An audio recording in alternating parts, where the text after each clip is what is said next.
दोस्तों हमारी लाइफ ना अपने आप में एक बहुत बड़ी लर्निंग होती है जो हमको एन नंबर ऑफ चीज़ सिखाती है हमारे जीवन के बारे में, सक्सेस के बारे में, फेलियर के बारे में, लाइफ जीनी कैसे है उसके बारे में, हमारे लाइफ स्टाइल के बारे में। जो बहुत सारे लेसन्स हमें टाइम टू टाइम सिखा के जाती है, हमें ये बता के जाती है कि आपको रुकना नहीं है, थकना नहीं है, आगे बढ़ते रहना है। लेकिन कुछ ऐसे लेसन्स होते हैं जिनको समझने में हम बहुत ज़्यादा लेट कर देते हैं और उसका नुकसान हमें लाइफ में भुगतना पड़ता है, उसका खामियाजा हमको काफ़ी लंबे समय तक सहना पड़ता है। तो आज की इस वीडियो में आपको ऐसे 5 लेसन बताने वाला हूँ जिनको अगर आपने अभी समझ लिया ना, अपने करियर के अर्ली स्टेज में समझ लिया, अपने लाइफ के इनिशियल स्टेज में समझ लिया, जब आपकी उम्र 20 साल है, 25 साल है, 24 साल है, तब समझ लिया, तो आप लाइफ टाइम तक उसका फ़ायदा उठा सकते हो, इन लेसन्स को लिवरेज कर सकते हो। मेरा नाम है किशन निगम। आज की वीडियो में मैं आपसे बात करने वाला हूँ ऐसे 5 लेसन की जो आपको लाइफ में इवेंचुअली ग्रो करने में हेल्प करेंगे। तो बिना किसी देरी के वीडियो को स्टार्ट करते हैं। दोस्तों हमारा लेसन नंबर फर्स्ट होने वाला है, your physical appearance is just 1% of your overall personality. अब बहुत सारे लोगों को क्या लगता है कि उनकी पर्सनैलिटी, उनकी अपीयरेंस, उनका स्किन टोन, उनका स्किन कलर ही उनकी पर्सनैलिटी है, और अगर वो उनके पास अच्छी नहीं है, आपकी हाइट अच्छी नहीं होगी, आप समझते हो ऐसा है नहीं। जबकि कि अगर आपकी हाइट अच्छी नहीं है तो आप ग्रो नहीं कर पाओगे, आप एक मॉडल नहीं बन सकते। अगर आपका कलर फेयर नहीं है, कॉम्प्लेक्शन अच्छा नहीं है, तो आप सक्सीड नहीं कर सकते। ऐसा एक्चुअली में लोग आज की डेट में भी समझते हैं कि उनकी अगर फिजिकल अपीयरेंस अच्छी नहीं है तो उनकी ओवरऑल पर्सनैलिटी अच्छी नहीं है। सबसे बड़ा भ्रम है आजकल के लोगों का। अगर आप पहले से समझ जाओगे तो आपको बहुत हेल्प होगी, आपको बाद में प्रॉब्लम नहीं होगी। आपको ये बात समझनी होगी कि आपकी फिजिकल अपीयरेंस सिर्फ 1% होता है, 99% होता है आपका हार्ड वर्क। आप मेहनत कितनी करते हो अपने काम को लेके, सीरियस कितने, आपकी कम्युनिकेशन कितनी अच्छी है, ये सब चीज़ें मैटर करती है। जी दोस्तों, आपको ये समझना होगा कि फिजिकल अपीयरेंस बहुत अच्छी बात है, ठीक है, आपकी फिजिकल अपीयरेंस अच्छी है तो आपके पास एक ऐड ऑन है। लेकिन अगर वो अच्छी नहीं है तब भी आपको बेनिफिट हो सकता है अगर आपके पास कम्युनिकेशन स्किल्स अच्छी हैं, आप एक हार्ड वर्क करो, आप ऑनेस्ट हो। ये सब चीज़ें भी बहुत ज़्यादा मैटर करती हैं। जी दोस्तों हमारा दूसरा लेसन होने वाला है नॉट टेकिंग कैलकुलेटेड रिस्क। जी दोस्तों, अब बहुत सारे लोग क्या करते हैं, रिस्क लेने से बहुत ज़्यादा डरते हैं। आपको ये बात समझनी होगी, higher the risk higher the profit, यानी कि जितना ज़्यादा रिस्क होगा उतने ज़्यादा चांस होते हैं कि आपके पास रिटर्न अच्छा आएगा, आपको बेनिफिट ज़्यादा होगा, आपको प्रॉफिट ज़्यादा होगा। चाहे वो बात बिजनेस की हो, चाहे वो जॉब की हो, चाहे अपने पैशन को फॉलो करने की हो, तो आपको रिस्क तो लेना पड़ेगा। ये बात आपको समझनी होगी। अब रिस्क ऐसा नहीं लेना कि आपको किसी चीज़ की नॉलेज ही नहीं है और आप उस चीज़ के अंदर एंटर कर रहे हो। एग्जांपल देता हूँ, आपको सॉफ्टवेयर की नॉलेज नहीं है और आप एक सॉफ्टवेयर कंपनी की खोलने की सोच रहे हो, तो वहाँ प्रॉब्लम है। आपको मैनेजमेंट की नॉलेज नहीं है लेकिन आप उस काम के अंदर जाना चाह रहे हो, ये प्रॉब्लम है। लेकिन अगर आपको नॉलेज है, आपका पैशन है, वो आपको अच्छा लगता है कुछ ऐसा करना, तो आप उसके अंदर जा सकते हो। वहाँ रिस्क कैलकुलेटेड है। क्यों? आपको टेक्निकल नॉलेज है उस चीज़ के बारे में, आपका इंटरेस्ट है, आप इवेंचुअली सीख सकते हो ओवर द टाइम। लेकिन जिस चीज़ के अंदर आपका इंटरेस्ट ही नहीं है, ऐसी चीज़ के अंदर आप रिस्क लेते हो ना, तो दिक्कत है। आपको शेयर मार्केट की बिल्कुल नॉलेज नहीं है और आपने अपना पैसा फंसा दिया, वहाँ डाल दिया, ट्रेडिंग कर दी, इन्वेस्टमेंट कर दी, तो बहुत ज़्यादा रिस्क है, वो कैलकुलेटेड नहीं है। लेकिन अगर आपको नॉलेज है और आपको लगता है कि रिस्क है लेकिन आप रिटर्न भी मिल सकता है, वो कैलकुलेटेड रिस्क है, आप उसको ले सकते हो। जिस रिस्क को आप कंट्रोल कर सकते हो ना, आपको पता है कि मैनेज कर दोगे, आप हैज कर सकते हो जिसको, वो रिस्क होता है हमारा कैलकुलेटेड रिस्क। तो ऐसा रिस्क आपको लेना ही चाहिए अगर आपको लाइफ टाइम ग्रो करना है।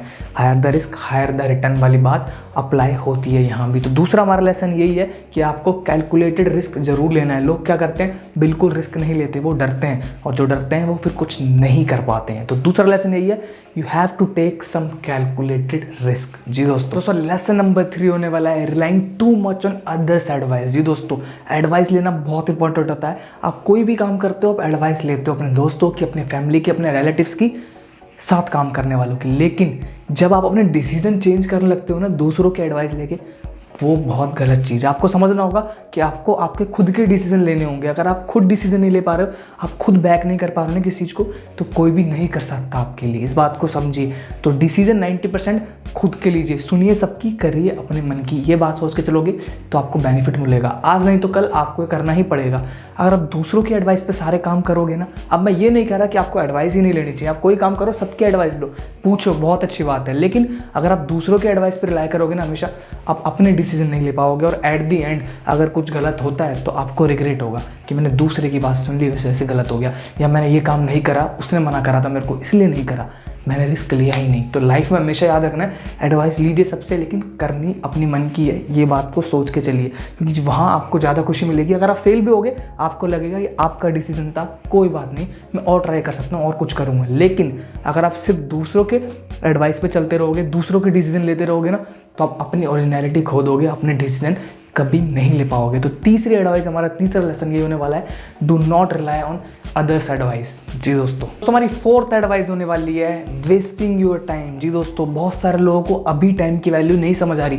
जब हम छोटे थे 2 साल पहले, 3 साल पहले, हमको भी नहीं आती थी, लेकिन आज आपको ये समझना होगा कि आपका टाइम सबसे ज़्यादा प्रीशियस है, इवन आपके पैसे से भी ज़्यादा प्रीशियस है। आप पैसा दोबारा कमा सकते हो, लेकिन गया हुआ टाइम वापस नहीं आ सकता। आज आप 21 के हो, 4 साल बाद आप दोबारा 21 के नहीं हो सकते हैं, इस बात को समझिए।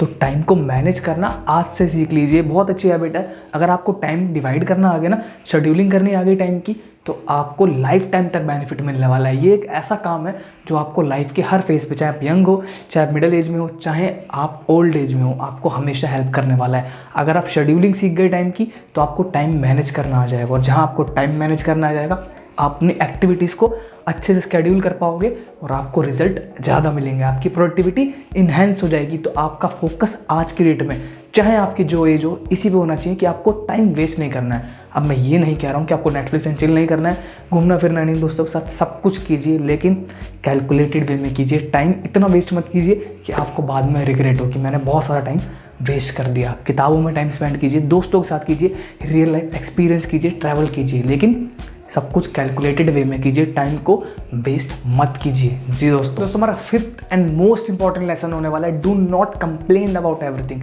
अब हम लोग क्या करते हैं, हमको ये लगता है कि जितने भी फेलियर है ना, जितने भी नुकसान हो रहा है, जितना भी हर्डल है, जितना भी हसल है, सिर्फ हम लोग कर रहे हैं, और लोगों ने वो मेहनत करी ही नहीं है, उनको स्पून फीड की है सक्सेस, जबकि ऐसा नहीं है। आप इस बात को समझिए, जितने भी लोग सक्सेसफुल हुए उन सब ने फेलियर देखा है, तभी उनको वैल्यू पता है एक्चुअल सक्सेस की। तो आपको ये नहीं समझना कि सारा नुकसान आपके साथ ही हो रहा है, सिर्फ आप ही फेल हो रहे हो, आपको ही बहुत ज़्यादा मेहनत करनी पड़ रही है। ऐसा नहीं है, ये सबको करनी पड़ती है। जितने भी लोगों ने काम करा है, उन सब ने ये मेहनत करी है। आपको ये बात समझनी होगी। आप यूँ मत समझिए कि सिर्फ आपके साथ ही गलत हो रहा है, आपके पास ही रिसोर्सेज कम है, आपके पास ही पैसा कम है, आपके पास ही पर्सनल कम है, आपके पास भी टूल्स अवेलेबल नहीं है। ऐसा नहीं है, स्टार्टिंग में सभी लोगों के पास नहीं होता है। आपको ये समझना पड़ेगा कि काम करने की लगन मैटर करती है। पैसा बाद में आ जाएगा, रिसोर्सेज आप बाद में परचेज कर सकते हो, टूल्स भी अवेलेबल हो जाएंगे, लेकिन जो जज्बा है ना काम करने का, ये हार्ड वर्क करने की नीयत है, ये आप नहीं खरीद सकते, ये नहीं ला सकते। तो डे 1 से आपको कंप्लेन करना बंद करना है, जो है उसका ऑप्टिमम यूटिलाइजेशन करना सीखिए, उससे एक्शन लीजिए, उससे स्टार्ट कीजिए, तभी आपको उन चीज़ों की वैल्यू पता लगेगी। जी दोस्तों, आई होप आपको वीडियो अच्छी लगी होगी। अगर वीडियो अच्छी लगी है, 5 लेसन आपको अच्छे लगे, तो प्लीज़ वीडियो को लाइक कर दो, वीडियो को शेयर कर दो, वीडियो को कमेंट कर दो, चैनल को सब्सक्राइब कर दो, बेल आइकन प्रेस कर दो। मिलते हैं अगली वीडियो में। Thank you so much.